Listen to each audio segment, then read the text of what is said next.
Nasubukan mo na bang magluto ng dinengdeng o inabraw? Ang masarap na putahing ito ay nagsimula pa sa Ilocos. Tara, samahan mo ako.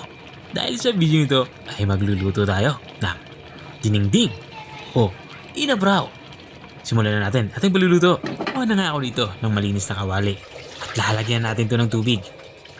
Matapos natin malagyan ito ng tubig, sunod na natin ilagay itong ating mga pampalasa. Mayroon nga tayo ditong kamatis. At maglalagay na din tayo dito ng sibuyas. At para sa mga paalat natin, maglalagay tayo dito ng bagoong. Ito yung magbibigay ng napakasarap na flavor dito sa ating lulutuing ulam. Takpan lang natin ito at papakuluin. Sa unang kulunga ay bubuksan natin ito.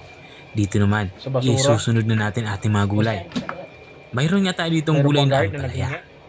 Hiniwa ko na ito ng paislan. Maglalagay na din ako dito ng okra. At matapos ko mailagay yung okra, ay susunod ko naman itong ating talong. Hiniwa ko din ito na katulad ng sa ampalaya. At maglalagay din tayo dito ng sitaw. At panghuli natin ilalagay itong ating bunga ng malunggay. Matapos natin mailagay ito ay haluin lang natin ito pa ilalim. At matapos natin mahalo ito ay tatakpan natin ito para maluto. Actually mabilis lang ito maluto kaya hindi natin ito kailangan pakuluin ng matagal. Isang minutong pagpapakulo ay para sa akin ay sapat na para hindi naman ma-overcook itong ating gulay na niluluto. Tapos nga itong kumulo ay binuksan ko na nga ito. Dito naman sa parte ito ay sisimulan ko rin itong timplahan. Titikman ko muna ito para alam ko kung saan ako magsisimula. Sapat na nga sa akin ang alam ito kaya maglalagay na lang ako dito ng black pepper powder. Para naman sa pampalinam na maglalagay ako dito ng Ajinomoto. Pero kung hindi naman kayo gumagamit ng bitchin o Ajinomoto, ay pwede kayong gumamit dito ng magic sarap. At dito nga sa parte ito ilalagay ko na ang ating panghuling gulay. Ito nga yung ating saluyot.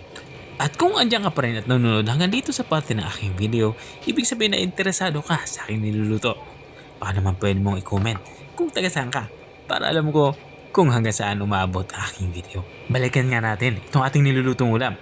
Matapos ko nga mailagay itong ating saluyot ay hinalo ko lang ito pa ilalim para mabilis itong maluto. At kapag nalanta na ito, ilagay na natin itong ating prinitong isda. Sa pagluluto nga ng inabraw o dinengdeng, hindi mawawala ang toppings nating isda. Tapos kung mailagay itong ating toppings na isda ay tatapang ulit ito. Isimmer lang natin to ng kahit mga 1 minuto pa. Maluto lang ng tuluyan itong ating gulay. At makalipas ka ng 1 minuto ay binuksan ko na nga ito. Dito nga sa parte nito ay lutong-luto na nga itong ating ulam pananghalian. Napakabango at nakakatakam naman talaga. Ito na nga yung ating dinengdeng o inabraw. Kung nakarating ka hanggang dito sa dulo ng aking video, maraming salamat sa panonood. At kung nagustuhan mo naman yung bago nating reseping ibinahagi, pwede mo naman to i-share. Pusya. Hanggang dito na lang ako. Kita-kita ulit sa mga susunod kong mga videos. Paalam! Bye-bye!